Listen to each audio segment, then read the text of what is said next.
यह वीडियो का उपदेश सिर्फ और सिर्फ गीता का अध्ययन करना है। पहले हम संस्कृत श्लोक बोलेंगे, बाद में उसका हिंदी अनुवाद करेंगे। श्रीमद् भागवत गीता अध्याय 2 श्लोक 1 से 18। तम तथा कृपया विष्टमश्रुपूर्णा कुलेक्षणम विषिदंतमिदम वाक्यमुवाच मधुसूदन। संजय बोले, उस प्रकार करुणा से व्याप्त और आंसुओं से पूर्ण तथा व्याकुल नेत्रों वाले शोकयुक्त उस अर्जुन के प्रति भगवान मधुसूदन ने यह वचन कहा। कुतस्त्वा कश्मलमिदं विस्मय समुपस्थितम अनार्य जुष्टम स्वर्ग्यम कीर्ति कर्मर्जुन क्लैब्यम स्म गमः पार्थ नैतत्वयुपद्यते क्षुद्रम हृदय दौर्बल्यम त्यक्त्वोत्तिष्ठ परंतप। श्री भगवान बोले, हे अर्जुन, तुझे इस असमय में यह मोह किस हेतु से प्राप्त हुआ? क्योंकि न तो यह श्रेष्ठ पुरुषों द्वारा आचरित है, न स्वर्ग को देने वाला है और न कीर्ति को करने वाला ही है। इसलिए हे अर्जुन, नपुंसकता को मत प्राप्त हो, तुझ में यह उचित नहीं जान पड़ती। हे परंतप, हृदय की तुच्छ दुर्बलता को त्याग कर युद्ध के लिए खड़ा हो जा। अर्जुन उवाच कथम भीष्ममहं संख्ये द्रोणम च मधुसूदन इषुभिः प्रतियोत्स्यामि पूजार्हा वरिसूदन गुरुणः त्वा हि महानुभावा श्रेयो भोक्तुं भैक्ष्यमपीह लोके हत्वार्थ कामांस्तु गुरु निहैव भुंजीय भोगान रुधिर प्रदिग्धान। अर्जुन बोले, हे मधुसूदन, मैं रणभूमि में किस प्रकार बाणों से भीष्म पितामह और द्रोणाचार्य के विरुद्ध लड़ूंगा? क्योंकि हे अरिसूदन, वे दोनों ही पूजनीय हैं। इसलिए इन महानुभाव गुरुजनों को न मारकर मैं इस लोक में भिक्षा का अन्न भी खाना कल्याणकारक समझता हूं, क्योंकि गुरुजनों को मारकर भी इस लोक में रुधिर से सने हुए अर्थ और कामरूप भोगों को ही तो भोगूंगा।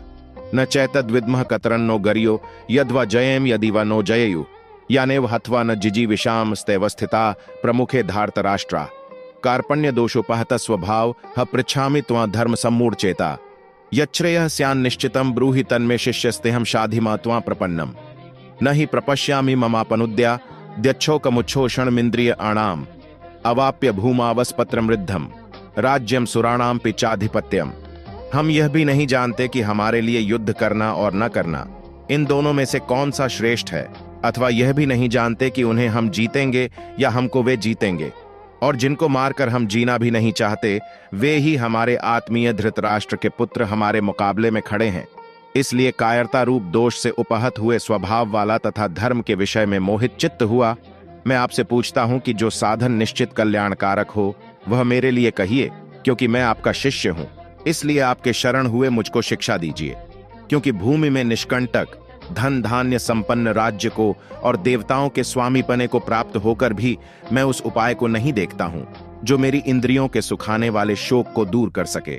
संजय उवाच एव मुक्त्वा हृषिकेशम गुणाकेशः परंतप न योत्स्य इति गोविंद मुक्त्वा तूष्णी बभूव हा तमुवाच हृषिकेशः प्रहसन्निव भारत सेनयोरुभयोर्मध्ये विषिदंतमिदं वचा।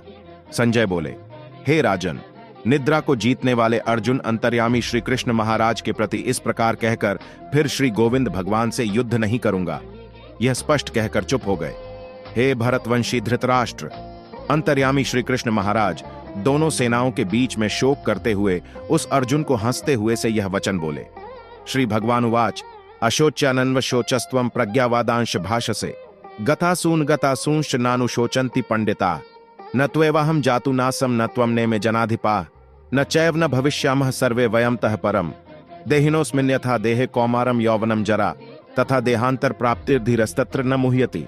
श्री भगवान बोले, हे अर्जुन, तू न शोक करने योग्य मनुष्यों के लिए शोक करता है और पंडितों के से वचनों को कहता है, परंतु जिनके प्राण चले गए हैं उनके लिए और जिनके प्राण नहीं गए हैं उनके लिए भी पंडित जन शोक नहीं करते। न तो ऐसा ही है कि मैं किसी काल में नहीं था, तू नहीं था, अथवा ये राजा लोग नहीं थे, और न ऐसा ही है कि इससे आगे हम सब नहीं रहेंगे। जैसे जीवात्मा की इस देह में बालकपन, जवानी और वृद्धावस्था होती है, वैसे ही अन्य शरीर की प्राप्ति होती है। उस विषय में धीर पुरुष मोहित नहीं होता। मात्रा स्पर्शास्तु कौन्तेय शीतोष्ण सुख दुःखदा आगमा पायिनो नित्यास्तां स्थितिक्षस्व भारत यम ही न व्यथयन्त्येते पुरुषम पुरुषर्षभ समधुक सुखम धीरम सोमृतत्वाय कल्पते नासतो विद्यते भावो ना भावो विद्यते सतः उभयोरपि दृष्टोऽन्तस्त्वनयोस्तत्वदर्शिभिः। हे कुंती पुत्र, सर्दी गर्मी और सुख दुख को देने वाले इंद्रिय और विषयों के संयोग तो उत्पत्ति विनाशशील और अनित्य हैं। इसलिए हे भारत, उनको तू सहन कर, क्योंकि हे पुरुष श्रेष्ठ, दुख सुख को समान समझने वाले जिस धीर पुरुष को ये इंद्रिय और विषयों के संयोग व्याकुल नहीं करते, वह मोक्ष के योग्य होता है। असत वस्तु की तो सत्ता नहीं है और सत का अभाव नहीं है। इस प्रकार इन दोनों का ही तत्वज्ञानी पुरुषों द्वारा देखा गया है। अविनाशितु तद्विद्धि येन सर्वमिदं ततम्, विनाशमव्ययस्यास्य न कश्चित् कर्तुमर्हति, अंतवंत इमे देहा नित्यस्योक्ताः शरीरिणः, अनाशिनो प्रमेयस्य तस्माद्युध्यस्व भारत। नाशरहित तो तू उसको जान जिससे यह संपूर्ण जगत दृश्य वर्ग व्याप्त है। इस अविनाशी का विनाश करने में कोई भी समर्थ नहीं है। इस नाशरहित अप्रमेय नित्य स्वरूप जीवात्मा के ये सब शरीर नाशवान कहे गए हैं। इसलिए हे भरतवंशी अर्जुन, तू युद्ध कर। श्रीमद् भागवत गीता अध्याय 2 श्लोक 1 से 18 समाप्त। जय श्री कृष्ण।